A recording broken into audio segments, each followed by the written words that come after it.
Okay, so question 8 and question 9 are galvanic and electrolytic. So I would suggest you have this with you when you're doing the questions. Not the boss of your life, but I do think that this could be quite helpful. And I will try and keep coming back here just to make sure. I'm not sure how that's going to work, but maybe it'll work, maybe it won't. I'm not sure. But anyway, this thing I think is quite good for galvanic and electrolytic. It has all the information that you need. And if you can just make sure that you have it with you when you're doing these questions, I'm hoping it'll be able to help. Okay, so for question 8, they're saying that they've put silver nitrate with a copper strip, and they say that the solution in the beaker becomes blue. When they're talking about blue, they're talking about Cu2+. Copper 2+ is blue, FYI. So if you can maybe just store that somewhere in your brain. I also just want to show you this thing. When we're doing galvanic, we always want to use this guy. I use table 4B. Yeah, table 4B is the only one I've ever really used, but I'm pretty sure that everything I say is just the opposite for the other one. Important, copper 2+ and copper strip. Again, I think we spoke about this previously, but copper 2+ and copper strip is going to be this one. The copper strip is going to be solid copper. It's going to be Cu. And the blue means Cu2+. I think that you're supposed to know out of your head. But basically, it's almost always this red one. I don't want to say that it is always, but the other options, if I can just underline them maybe, the other option would be this one, which can't work because Cu+ will not be solid copper, and this one, which is also Cu+. So there's 3 coppers, so it's a bit mean that they're using copper, but we use the 0,341 most of the time. Cu2+ is the blue thing that they're talking about, and Cu is the copper strip, the solid. Then, if we can try and find the other one that's involved, Ag, that one's a bit easier because there's only one for that. Oh, sure, but I shouldn't have done it in red. Okay, so here's the other one, Ag. So now for galvanic, if you consult that note on galvanic cells, the one that's on top is the anode. The one that's on the bottom is the cathode. So this is the anode and this is the cathode. The anode reaction goes from right to left. The cathode reaction goes from left to right. So this is what is happening in this reaction. The copper is losing mass because it's the anode, and the solution is becoming blue because this is being made, and at the same time silver is being formed. Ag+, which is in solution, AgNO3 is basically Ag+ and NO3-. Those two together are in the solution, and the Ag+ is getting an electron to form solid Ag. So you can say here that you will see solid silver forming. An observable change is you will see solid silver being formed in the container. Now, this is another tricky question, I think, although not really when you know how to use this table. They want to know the name or formula of the oxidizing agents.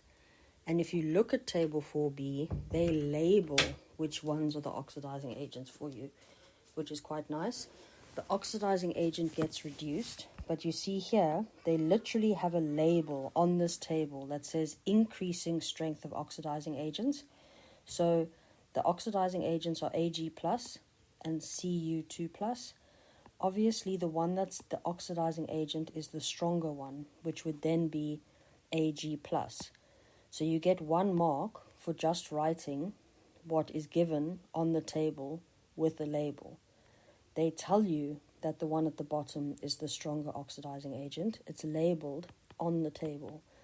So the name or formula of the oxidizing agent is just going to be Ag+. Sorry, I'm going to try and find the memo just to show you that I'm not lying to you. So the copper strip becomes thinner, so you can say that because it's the anode. And you can also say that you can see solid silver forming. You can't say rust. Rust is not a mark. Then for 8.1.2, it's Ag+ or the silver ion. So Ag+ or the silver ion is the thing that is the oxidizing agent. Then for 8.2, we now need to start a separate little thing here. 8.2, it says explain the answer to 8.1.1 by referring to the relative strengths of the oxidizing agents or reducing agents. So you can do either argument. I want to try and show you this with that table that I gave you, because I think that stuff at the bottom, I wrote it, but I'm not sure anyone else can make sense of it. But let me try and show you nicely. I think actually I'm going to come back to that question. So 8.2.2 I'll do just now. I'm not sure how this video is going to go, but I'll do 8.2.2 just now. Let's just talk through these other ones quickly, because they're more straightforward. For 8.3, they want you to write down the name or formula of electrode A. So electrode A is going to be solid silver. It's going to be Ag. So that's quite an easy question, I think. So if we just ignore 8.2, so 8.3.1, it's going to be silver. Then for 8.3.2, what is the formula of solution B? That's copper sulfate or Cu2+. You could have also said copper nitrate. So copper nitrate is a very good one because all nitrates are soluble. So if you didn't know that copper sulfate was soluble, the electrolyte, so the solution or the electrolyte must be soluble. So that's why in this story they told you AgNO3, because all nitrates are soluble. So if you had just said copper 2 sulfate, copper 2 ions, Cu2+, CuSO4, they say name or formula, but you could also say copper nitrate. The problem is if you start just saying, I don't know, copper carbonate, are you sure that that is soluble? So I'm telling you now that all nitrates are soluble, so if you're going to do it, just use that one. Then for 8.3.3, the overall reaction, that's a really nice question because that's fairly straightforward. This is a bit of a mess now because I've scribbled all over it, but if we just look at our two little reactions that we're supposed to be doing here, we've got the copper one, which is the 0.341. It's almost always this one. I don't think I've ever seen it be any other one. So there's that one there, and there's this one here. We need to add these two together, basically. And again, if you refer to your little table that I made you, the one on top goes that way, and the one at the bottom goes that way, always, for galvanic. So we have two reactions. It's Cu is making Cu2 plus 2 electrons, and the other one is Ag plus 1 electron is making Ag. The very important part of this whole thing, you have to balance the electrons. So I need to multiply this one by 2, and then I simply add them together. So everything on the left-hand side of the arrow and everything on the right-hand side of the arrow. So it's copper plus Ag plus 2 electrons makes Cu2 plus 2 electrons plus 2 Ag. Sorry, that was very confusing for me to say like that, but let me just show you the picture. See there? So it's this one plus this one makes this one plus this one. We cancel out the 2E minus because it's the same thing on both sides. So you get 3 marks for simply writing the two reactions that were given to you on the table and then multiplying the Ag1 by 2 because you want to have an equal number of electrons. The one makes 2 electrons, the other one takes 2 electrons. You need to balance the electrons. So that's a nice, straightforwardish question. Then it says that the salt bridge contains potassium nitrate. Write down the formula of the ion in the salt bridge that will move to the silver ion solution. So if I can just add here quickly, you know that this is the cathode because this is on the bottom. This is the anode. Cations move to the cathode. Cations are positive. Anions move to the anode. Anions are negative. But they say give a reason for the answer. You can't really just say that cations move to the cathode because that's not a reason. That's just something you learned to remember it.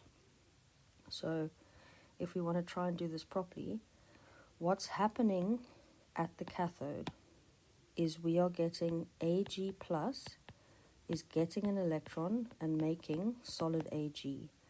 And what's getting left behind in the solution is NO3 minus because the electrolyte was AgNO3.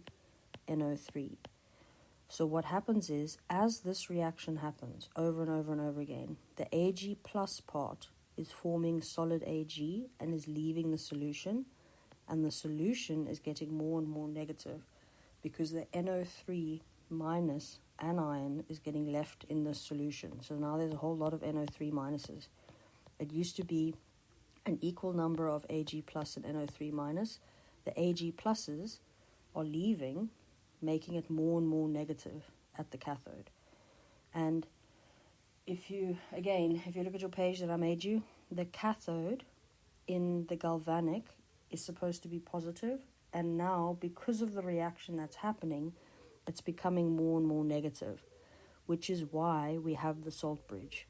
The salt bridge ensures electrical neutrality. So if you just want to see how the memo does it, you see they say K plus because the Ag plus decreases, or because the silver half cell, the concentration of positive ions decreases, or because the silver half cell becomes negative. So you would get the mark for saying any one of those. It's only 2 marks. And again, if you look under this accept part, this is fine, but this wasn't accepted from the beginning. So if you were marked at the beginning, you didn't get your mark for saying that. So you maybe want to get a remark. So that is 8.4. So now I'm going to go back to 8.2 and just show you how you do that using that little thing that I made you, that table thing. We need to explain why Ag plus is the oxidizing agent in this reaction. We need to explain why Ag plus is the oxidizing agent. Okay, so why is Ag plus the oxidizing agent? So now what I'm talking about is this story underneath here, which may or may not be a very confusing thing, which is why I just wanted to talk through it, because I like it for myself, but I'm not sure anyone else does. So I just want to show you what I'm doing here, because they often ask that question, and it's usually quite a few marks. Here it's only 3, but sometimes it's as many as 4. So they are asking you, why is Ag plus the oxidizing agent? So I wrote here, you must compare 2 things on the same side of table 4b. So if I just look for my reactions again, I've done this a couple of times now, but it's this one here on the left-hand side versus this one here on the left-hand side. Those are the 2 reactions we were using. And so I did an example with zinc and copper, but what we would do for this example, you either argue on the red side, which is the oxidizing agent side, or you argue on the blue side, which is the reducing agent side. So basically there's an arrow going up like that, and it's saying reducing agents. Here, on the red side, it's telling you that the one at the bottom is the stronger oxidizing agent. On the blue side, the one at the top is the stronger reducing agent. And now, I'm trying to explain to you what it is that goes on in my head, but anyway. So, if you're comparing 2 things on the same side, you need to say that the stronger one, so Ag plus, is a stronger oxidizing agent than Cu2 plus. So Ag plus oxidizes, so it says the stronger one, which is Ag plus, this says reduces or oxidizes. I'm arguing the left-hand side, so I need to say oxidizes. The opposite side of the weaker one, so this guy.